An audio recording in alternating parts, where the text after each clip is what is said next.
പ്രിയപ്പെട്ടവരെ, അസ്സലാമു അലൈക്കും, നമസ്കാരം. എങ്ങനെ തുടങ്ങണം, എന്ത് പറയണമെന്ന് എനിക്കറിയില്ല. ഞങ്ങളെല്ലാവരും ഉള്ളത് നസീഫ് ചികിത്സാ സഹായ സമിതിയുടെ ഓഫീസിൻ്റെ മുന്നിലാണുള്ളത്.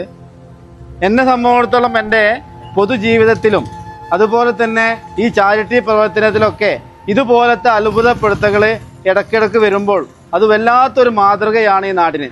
കണ്ടോ, 2 മക്കളാണ്, പൊന്നുമക്കള്, അവയും ആദമും. എന്താ എന്നോട് ഇവിടെ ഇരിക്കുമ്പോൾ വന്ന് പറഞ്ഞ വാക്കെന്നറിയോ? നസീഫ് കാക്ക ഇവിടെ ഓട്ടോറിക്ഷ ഓടിക്കുന്ന ഇക്കാക്കയാണ്. ഇക്കാക്കനെ ഞങ്ങൾക്ക് കാണാനില്ല. ഓരോ ഭാഷയിൽ ഓല് പറയാണ്, ആ ഇക്കാക്ക ഇനി ഓട്ടോറിക്ഷ ഓടിക്കണമെന്ന് ആഗ്രഹമുണ്ട്. ഞാൻ ചോദിച്ചു മക്കളോട്, എന്താണ് മക്കളെ ഈ തൊണ്ടില് നിങ്ങൾ പൈസ ഓരോ നാണയ തുണ്ടുകളായിട്ട് പല മാസങ്ങളായിട്ട് ഇട്ടപ്പോൾ നിങ്ങളുടെ ഉദ്ദേശം എന്തേന്ന് ഞാനിന്ന് ചോദിച്ചു. ഇത് വെറുതെ കെട്ടുകഥകളല്ല, അങ്ങനെ നിങ്ങളാരും ധരിക്കണ്ട. ഈ മക്കളെ മുന്നിൽ വെച്ചിട്ട് നിഷ്കളങ്കരായ ഭാവിയിൽ ഈ നാടിന് മാതൃകയാവേണ്ട മക്കളെ മുന്നിൽ വെച്ചിട്ടാണ് ഞാൻ പറഞ്ഞത്. അവർ പറഞ്ഞൊരു വാക്കെന്താ അറിയോ?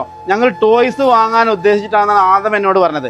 ടോയ്സ് വാങ്ങാതെ നസീഫ് കാക്കാന്റെ അസുഖം മാറട്ടെ, ഞങ്ങൾക്ക് ഇത് മാത്രമേ ഞങ്ങളെ കയ്യിലുള്ളൂ, അതുകൊണ്ട് ഇത് നസീഫ് കാക്കാന്റെ ചികിത്സക്ക് വേണ്ടി ഇന്നലെ നിങ്ങളെ ലൈവ് വീട്ടിലിരുന്ന് ഉമ്മാന്റെ മൊബൈലിൽ നിന്ന് കണ്ടപ്പോൾ ഞാനും അവയും കൂടി കിടന്നുറങ്ങാൻ പോണതിന്റെ മുമ്പ് തീരുമാനിച്ചതാണെന്നാ. കണ്ടില്ലേ, ഈ നാട്ടിലെ പൊന്നുമക്കള് ഈ ഒരു പ്രവർത്തനത്തിന് മാതൃകയായെങ്കിൽ നമ്മൾ എങ്ങനെ നോക്കി നിൽക്കും? 100 രൂപയെങ്കിലും കൊടുത്ത് ഇവിടുത്തെ സാധാരണക്കാരും ഇതിന്റെ കൂടെ കണ്ണി ചേരണമെന്ന് മാത്രം പറഞ്ഞുകൊണ്ട് ഈ കമ്മിറ്റിയുടെ ട്രഷറർ കൂടിയായ VP മൊയ്തീൻക 2 വാക്ക് സംസാരിച്ച് ഇത് ഏറ്റുവാങ്ങും. സംസാരിക്കൂല എന്നാൽ തങ്ങൾ സംസാരിക്കും. 2 വാക്ക് സംസാരിക്കും. എല്ലാവർക്കും നമസ്കാരം. നമ്മൾ നസീഫ് ചികിത്സാ സഹായ കമ്മിറ്റി ഏറ്റെടുത്തിട്ട് 24 മണിക്കൂർ കഴിഞ്ഞ്. നമുക്കറിയാം, നമുക്കുണ്ടായിട്ടുള്ള റീച്ച് ചെറുതൊന്നുമല്ല. ഒരുപാട് ഷെയറും കമൻസുമായിട്ട് നമ്മുടെ പരിസര പ്രദേശങ്ങളിലൊക്കെ ഇത് വളരെ ലൈവായിട്ടാണ് ഇപ്പോൾ ഇത് ഓടിക്കൊണ്ടിരിക്കുന്നത്. എല്ലാവരുടെയും ആത്മാർത്ഥമായ പിന്തുണയും സഹകരണം മൂലം നമ്മളിതുമായി മുന്നോട്ട് പോവുകയാണ്. അതിനിടയിലാണ് ഇതുപോലെ പിഞ്ചു ബാല്യങ്ങൾ നമ്മൾ അത്ഭുതപ്പെടുത്തിക്കൊണ്ട് ഇത്തരത്തിലുള്ള നല്ല പ്രവൃത്തിയുമായിട്ട് മുന്നോട്ട് വന്നിട്ടുള്ളത്. അതുകൊണ്ട് ഈ നിമിഷത്തിൽ എല്ലാവരും സന്തോഷവാന്മാരാണ്. അതോടൊപ്പം നമ്മളൊക്കെ പങ്കുചേരുകയാണ്. കുട്ടികളുടെ വലിയ പ്രവർത്തനത്തിന് നന്ദി രേഖപ്പെടുത്തുകയാണ് ഈ അവസരത്തിൽ.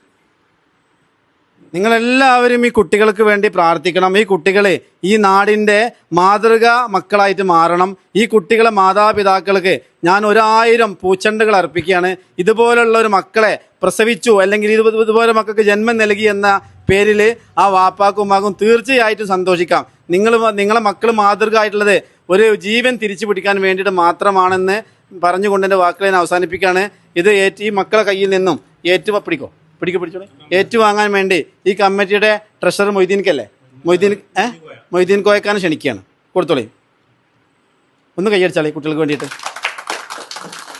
ഓക്കെ, നിങ്ങൾക്ക് എന്തെങ്കിലും പറയാനുണ്ടോ? എന്തെങ്കിലും പറയാനുണ്ടോ? 2 വാക്ക് പറഞ്ഞു ധൈര്യത്തിൽ പറഞ്ഞോ. എനിക്ക് ഇഷ്ടമുള്ളത് പറഞ്ഞോ. അല്ലെങ്കിൽ ഇപ്പോൾ വേണ്ടി പ്രാർത്ഥിച്ചോ, കുഴപ്പമില്ല. എന്തെങ്കിലും പറയും. നിങ്ങൾ നേരത്തെ പറഞ്ഞ മാതിരി എന്തെങ്കിലും പറഞ്ഞല്ലേ? ഓക്കെ. എന്നാ അവസാനിപ്പിച്ചാലോ. നന്നായി സംസാരിച്ചല്ലോ.